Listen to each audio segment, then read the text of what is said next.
India versus south Africa మూడో T20 Dharamshala వేదికగా ఈరోజు ప్రారంభం కానుంది. సిరీస్లో ఈ మ్యాచ్ అన్నది రెండు టీములకి చాలా కీలకం. ఎందుకంటే ఈ మ్యాచ్ ఎవరైతే గెలుస్తారో వాళ్ళు 2-1 లీడ్తో సిరీస్లో ముందంజ వేస్తారు. కాబట్టి ఓడిపోయిన టీం నెక్స్ట్ రెండు మ్యాచ్లు గెలవాలని ప్రెజర్లో ఉంటారు. కాబట్టి ఈ మ్యాచ్ ఎవరు గెలుస్తారో వాళ్ళకి సైకలాజికల్ అడ్వాంటేజ్ దొరికే అవకాశం ఉంది. ముందుగా సౌత్ ఆఫ్రికా టీం చూసుకుంటే లాస్ట్ మ్యాచ్ గెలిచిన కాన్ఫిడెన్స్తో వాళ్ళు బరిలోకి దిగుతారు. ముఖ్యంగా వాళ్ళు చేసిన మార్పులు కూడా వాళ్ళకి కలిసి వచ్చాయని చెప్పుకోవాలి. రెజా హెండ్రిక్స్ బ్యాట్తో అంతగా ఆకర్షించకపోయినా జార్జ్ లిండే మరియు బాట్మ్యాన్ బౌలింగ్లో చాలా బాగా అనుకూలించారు. ఓన్లీ సింపామ్లా మాత్రమే లాస్ట్ రెండు మ్యాచ్ల్లో కూడా రన్స్కి వెళ్ళడం జరిగింది.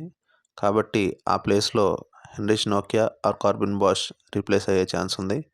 ప్లస్ లాస్ట్ మ్యాచ్ క్రిస్టియన్ స్టబ్స్కి రెస్ట్ ఇచ్చారు. కాబట్టి అతను తిరిగి టీంలోకి వచ్చే అవకాశం ఉంది. వేరే టీమిండియా చూసుకుంటే బ్యాటింగ్ బాగా మిస్ఫైర్ అయింది. తిలక్ వర్మ తప్పించి వేరే ఏ బ్యాట్స్మెన్ కూడా అనుకున్న రేంజ్లో ఆడలేకపోయారు. మెయిన్గా అభిషేక్ శర్మ స్టార్ట్స్ అందుకుంటున్నా దాన్ని భారీ ఇన్నింగ్స్గా మలచడంలో విఫలమవుతున్నాడు. దాంతో శుభ్మాన్ గిల్ కూడా ఆపోజిట్ ఎండ్లో సపోర్ట్ ఇవ్వలేకపోతున్నాడు. రెండు మ్యాచ్ల్లో కూడా ఫెయిల్ అయ్యాడు. గత లాస్ట్ కొన్ని మ్యాచ్లు బట్టి కనీసం తను ఒక్క 50 కూడా సాధించలేకపోయాడు. ఈ మ్యాచ్లోనైనా తనని రీప్లేస్ చేసి సంజు శాంసన్ని ప్లేయింగ్ 11లో తీసుకొని ఓపెనింగ్ ఛాన్స్ ఇస్తారా లేదా శుభ్మాన్ గిల్నే కంటిన్యూ చేస్తారా అన్నది మనం వేచి చూడాలి. వేరేస్ బౌలింగ్లో చూసుకుంటే మన పేస్ బౌలర్స్ ఇద్దరు కూడా లాస్ట్ మ్యాచ్లో భారీగా రన్స్ ఇవ్వడం చూసాం. ఫస్ట్ మ్యాచ్లో ఉన్న బౌలింగ్ అన్నది సెకండ్ మ్యాచ్లో మనకు కనబడలేదు. కానీ ఏదో ఒక మ్యాచ్ ఫెయిల్ అయ్యారు కదా అని చెప్పేసి వాళ్ళని రీప్లేస్ చేసే ఛాన్స్ అయితే లేదని నేను అనుకుంటున్నాను.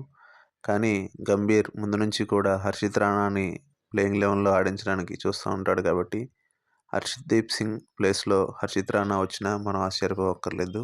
ఇక స్పిన్ బౌలింగ్లో చూసుకుంటే వరుణ్ చక్రవర్తి తనదైన బౌలింగ్ శైలితో ఆపోజిట్ టీంని కట్టడి చేయడంలో ముఖ్య పాత్ర పోషిస్తున్నాడు.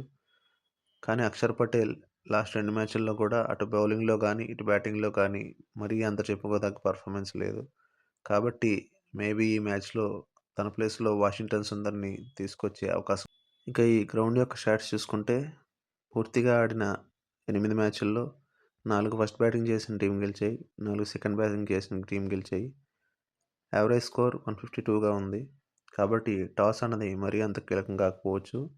డ్యూ ఫ్యాక్టర్ అన్నది చాలా ఎక్కువగా ఉంటుంది ఈ మ్యాచ్లో.